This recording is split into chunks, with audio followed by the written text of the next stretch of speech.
Master the art of phrasal verbs. Formal versus informal usage. Hello, language learners. Today, we're going to delve into a fascinating area of English language study, phrasal verbs. More specifically, we're going to look at how the context in which we use phrasal verbs can shift between formal and informal settings. So, buckle up and get ready to add some powerful tools to your English language toolkit. Phrasal verbs are a type of verb phrase in English that combine a base verb with one or more particles, prepositions, or adverbs. For instance, give up, pick out, or run into are all examples of phrasal verbs. What's unique about phrasal verbs is that their meaning often cannot be deduced just by looking at the individual words.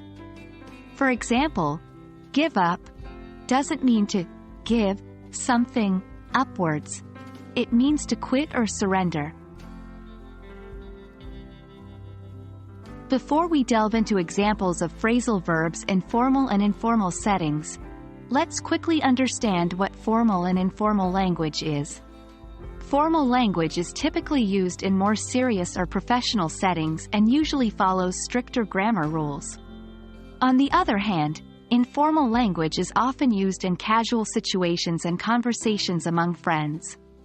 It's more relaxed and can include slang, contractions, and colloquialisms.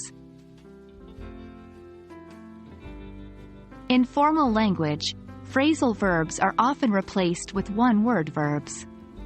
For instance, instead of saying, give up, in a formal context, we might say, surrender, or abandon. Another example is instead of saying, find out, we might say, discover. This is not a strict rule but more of a common tendency. Contrarily, in informal language, phrasal verbs are used more frequently. They make language sound more conversational and natural. For example, you would likely tell your friend, I ran into Mark at the grocery store, rather than, I encountered Mark at the grocery store. Remember, understanding the context is key in deciding whether to use a formal one-word verb or an informal phrasal verb.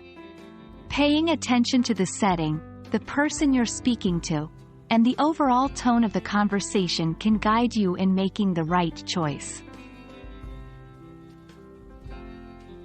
And there we have it. I hope this gives you a good understanding of how phrasal verbs are used differently in formal and informal settings. It's not a matter of right and wrong, but rather what's more appropriate for the situation. So, continue practicing, keep exploring, and remember, language learning is a journey. See you next time. Happy learning!